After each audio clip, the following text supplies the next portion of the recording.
of real estate does not stem from inside those property mountains. Real estate as an asset gets its economic value from its content. That's where it comes from. That's what location means, that the economic value comes from its context.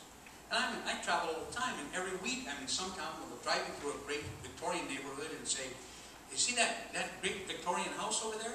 Now, if that were in Washington where you live, it'd be sold for $3 million. Well, yeah, but it ain't. Real estate value comes from its location.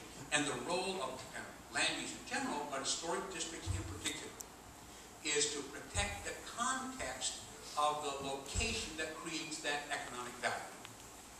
I don't mean that you can, take that back home to somebody who says you can't be telling me anything to do, that's a communist plot.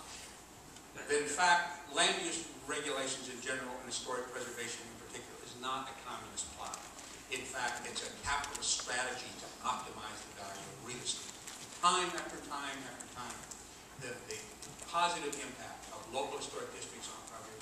There have been, I don't know, 90 studies on it. And virtually all of them with the same conclusion. That the worst case scenario, the worst case, is that the value of the properties in the historic district move with the market as a whole. And that's maybe 15% of the studies. And the other 85 show what I showed you here, in fact, they outpace. So if you want to say, I don't want my property value to go up, okay, if you don't have historic district, which is, by the way, in my, I started in historic preservation right after the end of World War I, so I've been doing it for a while. But it's really interesting about the evolution in that early on, the resistance to local historic districts was, you're going to hurt my property values because of more regulation. And in many parts of the country, it's now the other side. We don't want that historic district stuff because it's going to make our property taxes go up. Yeah, it's going to. And I don't mean that sometimes doesn't have some adverse consequences for which there are relatively simple solutions. But the equivalent argument was to have your boss go and say, you make $35,000 and I'm going to give you a raise to $40,000, and you say, oh no, don't do that, my income taxes are going to go up. What an idiot idea that is. And yet, and here's the translation of that. Practical numbers around the country, that if you forget assessment levels and mill rates and all that stuff, what can you sell the house for? What do you pay in property taxes? Make that calculation, and around the country, that ranges between 90% of the time between 1.5% and 2.5%. So if you're paying less than that, you're getting a big break. If you're paying more than that, talk to the county commissioners. But so if you have a house worth $100,000, in most parts of the United States, you'll pay something between $1,500 and $2,500 in your property taxes. Now, that means that you have a property value that goes up, appreciates $10,000, and you say, my God, I'm going to have to pay $250 more.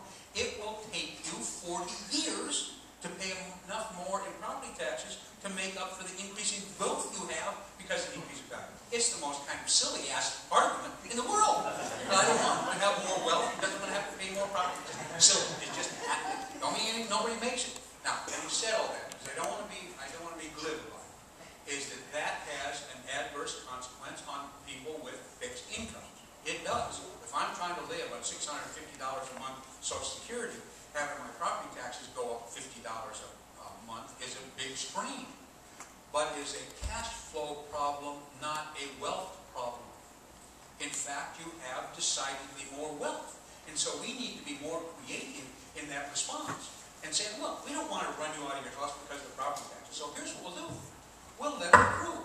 We'll even charge you some interest on accrual, and we'll just let them build if you can't afford to pay them. And build until you die, and your state closes it, or you sell it, or your kids take it. And then we'll collect.